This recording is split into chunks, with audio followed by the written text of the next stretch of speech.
Églantine, Donc on va aller à cet toi endroit. aussi on va se balader Oui. avec toi. Mais cette fois, donc je vous y emmène cet endroit que tout le monde ici connaît très bien, c'est le zoo de Mulhouse. 1200 animaux y vivent. Ils viennent du monde entier, hein, de l'ibis rouge à l'ours blanc, en passant par le loup du Canada ou le maquis aux yeux turquoise. C'est un lémur de Madagascar. Que c'est On va joli. en voir, c'est superbe. On va en voir de toutes les couleurs. Il faut savoir que c'est un des plus anciens zoos de France. Il a fêté ses 148 ans. Il a développé ses propres techniques pour que les animaux soient le moins dérangés possible, avec toujours un but, sensibiliser au mieux le public à la préservation des espèces et à la biodiversité. On y va. Créé à Mulhouse en 1868 pour divertir la classe ouvrière, le zoo a désormais pour objectif de préserver les espèces animales menacées. Pour sensibiliser le public, pas de meilleur ambassadeur que les ours polaires de l'espace Grand Nord. L'espace Grand Nord, c'est pas que la banquise, c'est aussi la toundra, c'est la taïga. Et là, pour ça, on a des représentants que sont les bœufs musqués qui représentent la toundra avec les renards polaires, et puis la chouette lapone qui représente la taïga.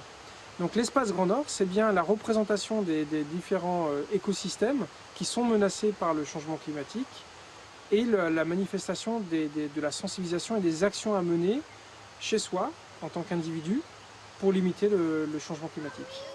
Et cette sensibilisation commence dès le plus jeune âge. Vous écoutez, il y a un monsieur qui va vous parler.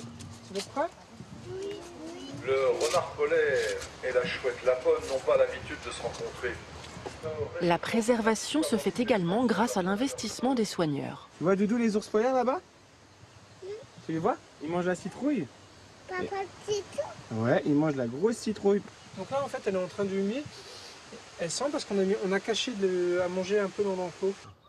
En plus d'avoir mis en place certaines méthodes pour stimuler les comportements naturels des animaux et pour pouvoir les nourrir, l'équipe du zoo a trouvé des techniques pour vérifier leur bonne santé sans leur créer de stress.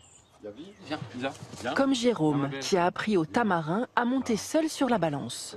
Alors, combien tu pèses aujourd'hui? 1 kg 720. À l'époque, on était tous assez agressifs et sauvages. Depuis que j'ai pratiqué un entraînement médical assez soutenu pour ce groupe, on remarque un réel bien-être chez eux et ils sont mieux dans leur tête, quoi. Hop, chapardeuse. Avec près de 400 000 visiteurs en 2015, c'est autant de citoyens qui ont sans nul doute pris conscience de l'importance des petits gestes quotidiens pour préserver la nature et le règne animal.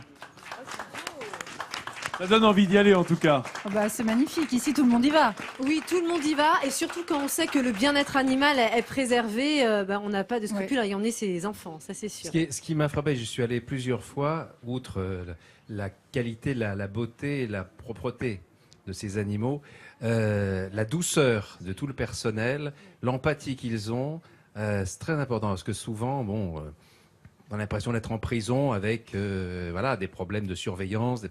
Et là, il y a vraiment...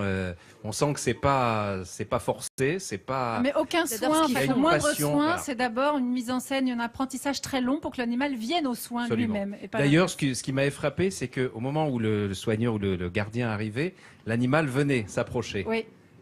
Dans d'autres zoos, on voit au contraire qu'il recule. Exactement. Et ça, c'est un vrai signe. Alors Julien Schröder, le chef, il était là, il disait que tu emmènes souvent tes enfants, toi. On essaye, oui. C'est un très beau parc, bien entretenu, c'est magnifique, c'est dans le Hautes-Terres de Mulhouse. Ça vaut le coup. C'est le top. C'est le top du zoo. Alors, quand on parlait du fait que c'est un zoo qui essaye vraiment de sensibiliser à la préservation des espèces, je voudrais en profiter pour dire un mot sur le loup et le lynx, qui sont deux espèces menacées. Il faut savoir que le loup, depuis la signature de la Convention de Berne, appartient à la catégorie des espèces protégées, qu'on y trouve donc dans de nombreux parcs, dans de nombreux zoos, mais on les réintroduit dans la nature. Alors je sais que c'est un sujet sensible, mais le loup, il faut savoir qu'il avait complètement disparu de France en 1930. Il est revenu naturellement dans les Alpes en 1992. Depuis, il a un peu essaimé, mais il y en a encore assez peu. Il y a 30 à 32 meutes en France. La seule recensée en dehors des Alpes, c'est celle qui évolue dans les Vosges. Et comme on a beaucoup de difficultés à les observer, vous voyez là on voit des personnes qui ont installé en fait un appareil photographique qui va agir tout seul, qui détecte l'animal qui passe et qui saisit comme ça des images de loups qui arrivent. Ça va peut-être un peu aider à les recenser parce que ce sont des animaux qui se déplacent énormément. Ils sont capables de faire 30-40 km par jour et ils ont tendance, pour ne pas trop se fatiguer, à marcher dans les pas de ceux qui sont déjà passés avant. Donc ça ne facilite pas. Je crois qu'il n'y en a qu'un comme ça. Voilà. On peut en regarder des traces. Juste une question, l'appareil photo, il ne prend pas que les loups finalement, il prend n'importe quel animal qui passe devant. Alors oui, mais au moins quand il y a un loup, on sait qu'il est là et on l'a vu ouais. passer. On le connaît. C'est important. Et puis le lynx également, vous allez voir ces images qui avaient lui aussi complètement disparu des Vosges, qu'on a tenté de réintroduire dans les années 80, ça a été un échec total. Alors aujourd'hui, il y a un projet franco-allemand qui vise à repeupler la partie alsacienne du massif des Vosges. C'est une opération qui est financée par l'Union européenne avec le soutien du Parc naturel régional des Vosges du Nord. Mais cette fois, il y a un véritable travail pédagogique qui est fait auprès des chasseurs, des éleveurs également, parce qu'on a toujours peur que ces animaux attaquent le bétail. On essaye de sensibiliser pour les réintroduire et il faut savoir qu'en 6 ans, 45 lynx devraient être relâchés, équipés d'un collier GPS et d'une puce électronique qui permettra d'assurer leur suivi quasiment en temps réel. Je trouve ça une initiative magnifique pour ces deux espèces fascinantes que sont le loup et le lynx et qui font partie de notre faune. Mais à qui nous. font partie de la faune et d'Europe. c'est la raison pour laquelle il faut les préserver. Ils ont leur rôle dans la biodiversité.